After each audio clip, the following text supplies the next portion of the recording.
Sargon. Wait, this is not Sargon. I got trolled by Gilgamesh. What's going on, my beautiful governors? Welcome to a new Rise of Kingdoms video. Today we will talk about field composition. Now, what I mean by field composition, I think it is as important as best pairs or investment order, because there are some commanders in Rise of Kingdoms that are really good, but they're only good investments if it's, let's say, your fourth investment, your fourth march, sixth march, or maybe even seventh march. You shouldn't invest on those commanders early, even though they are really good. And when you're fighting in the open field, you need certain commanders, like certain abilities. It could be high skill damage, it could be buff, it could be debuff, so that you want to have a great composition. And that's why today I've decided to talk about field compositions. Without further ado, let's go. Spartan! What is your profession? What we are going to do first is to talk about commanders that are safe for pretty much everyone to invest. And those commanders are Scipio from infantry, Nevsky and John from cavalry, and Boudica from archers. I know everybody mains a troop type in Rise of Kingdoms, but these commanders are so good. And the way I want you to think about is like this. Even though you are, let's say, an infantry main, your second infantry march, 99% of the time, will never be better than the best cavalry march in the game or the best archer march in the game.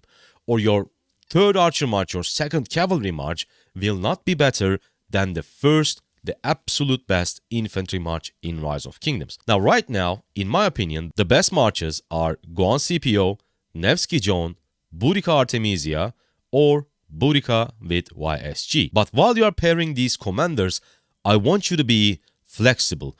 For example, even though I think Artemisia, Boudica Artemisia is the best one, since I have a max YSG and I'm not an archer main, I didn't invest on Artemisia because this is good enough. Boudica YSG is superb. Or let's say you don't have Joan of Arc, but you have a max XY. XY Nevsky is also a really good march. And if you already have a max XY and it's going to be your, let's say, only cavalry march, yeah, then I can understand you don't want to invest on Joan of Arc. But if you don't have an XY max already, then what you want to do is Nevsky Joan. Same goes for Guan Scipio. If you don't have Guan, but for some reason you have max Alex, then you can certainly go for a Scipio Alex pair, work on your other pairs, and then maybe later on you can perfect this pair with Guan Yu and Scipio. But for now, what I'm trying to say is have these commanders maxed. Scipio, Nevsky, Boudica, and in my opinion, the fourth one has to be Joan of Arc because she's so good and she's great even with low investment. Next up, we have only for your fifth march. Now, what I want you to have for your fifth march, if you're going to use 5 marches on the field, if you're a free-to-play and if you are not grinding so hard in Season of Conquest, this is pretty unrealistic and unnecessary. But the reason why it is not realistic is that you will have 5 marches maximum, right? Because you don't spend enough or you don't grind enough to unlock 6th or 7th march. That's why you will have 5 march maximum. And most of the time, if you are in a competitive Season of Conquest, you will most likely have one troop either in garrison, reinforcing a structure, or in rally, reinforcing a rally. That's why you will have 4 marches on the field. But in case you are able to use your 5th march on the field for some reason, because there are certain scenarios during KVKs where you need to use that maximum field powers, your leadership asks you to use 5 marches. And at this point, what I want you to do is to have a buff/a debuff march. But as I said, this is for your 5th march only. And here's a great example that I talked about in the intro. Trajan, still a really good commander, but he's a buffer, so he's not... I've seen so many people, because I've been keep doing those paid or live stream free account reviews. People have like 3rd march Trajan or something. You only have 2 marches besides Trajan march, so you're not getting full benefit from the Trajan buff. Your allies do, but you are not. So what is the point of having Trajan in your 3rd march? In my opinion, there is no point. It is a bad investment. But if it's your 5th march, yes, then Trajan is really good. Same goes for FF Flat. She's a free commander. You're going to max her eventually, but she's not the strongest. So if you're going to put her on the field, you want to do it with a purpose. You're going to use her if it is in your 5th march. For example, you can use a Trajan FF Flat pairing. this is a really good buff slash debuff march. Or to make it more budget friendly, you may even consider Mulan, or you can consider Epic Joan of Arc. I don't have epic commanders on this list right now, but this is an alternative. Instead of giving you straight commander names, I want you guys to understand the idea of your 5th march. In my opinion, only your 5th march should be a heavy buff or a debuff march. Now, if you are able to go up to 6 or 7 marches, then what you need to do is to use 5 high skill damage marches. And for your 6th and 7th march, you don't want to combine a debuff and a buff. What you want to do is actually have a pure buffer march and have a pure debuff march. In this case, we can consider commanders like Chandragupta, Constantine, Sargon. Wait, this is not Sargon. I got trolled by Gilgamesh. But Gilgamesh can also go here. And there it is. Sargon. Tomyris is definitely a great option for your 6th or 7th march. Okay, I just fixed it. It was up to 5 or 6 for some reason, but now I fixed it to 6 or 7. Now you got the idea what you need to do for your 6th or 7th march in Rise of Kingdoms for open field fighting. In my opinion, what you need to do is to combine your buffing commanders together and your debuff commanders together. Next one we have only for rally and garrison leaders.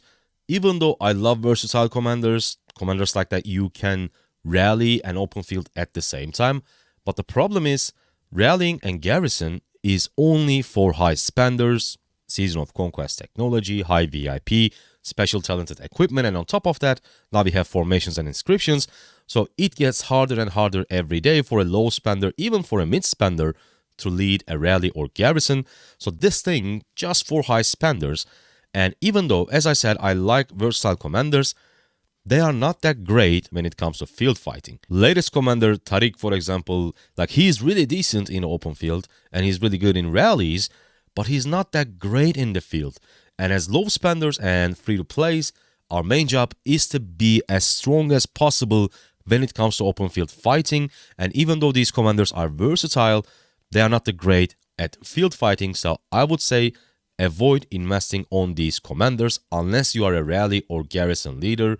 That could be Henry, Zenobia, Yi Sun Sin, Bertrand, Flavius. Where's that? There we go. Like, this is the general idea, right?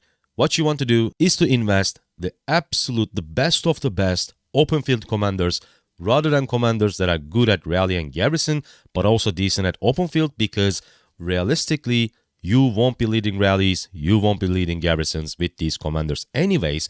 So instead of investing on them, just go for absolute best open field marches in Rise of Kingdoms. Next up, we have ideal 4 marches for cavalry, infantry, and archers.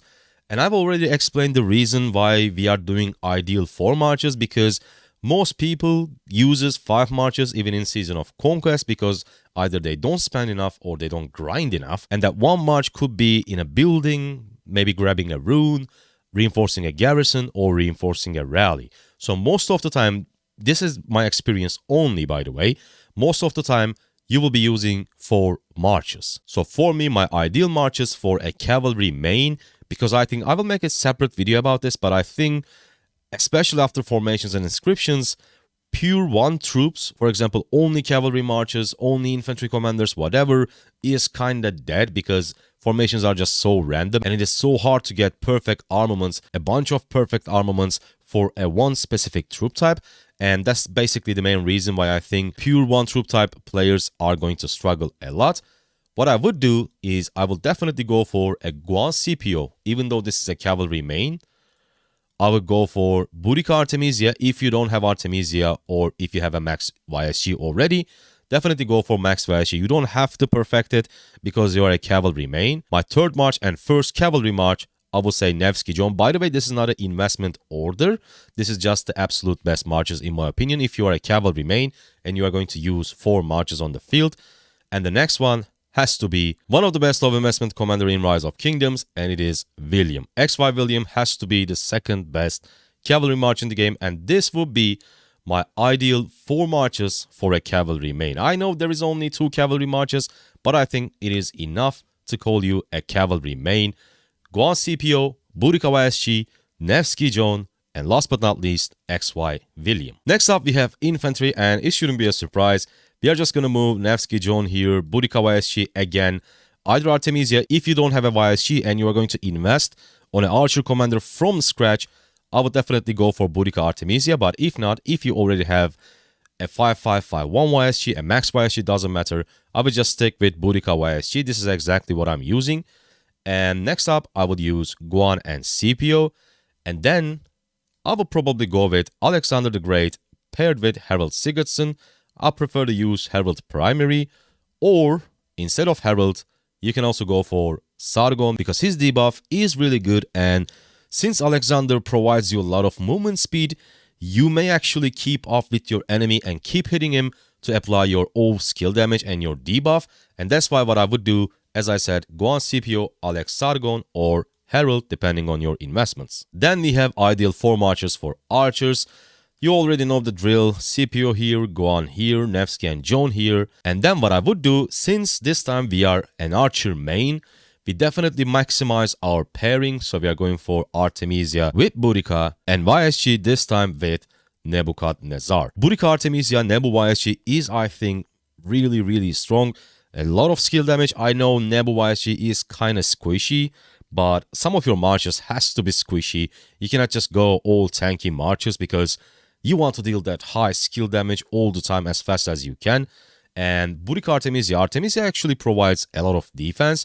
Nebu YSG is, as I said, the squishy one, but I think these 4 marches is the most ideal for any archer main in Rise of Kingdoms. Hope you guys liked it. Hope you guys enjoyed it. This was our field composition video.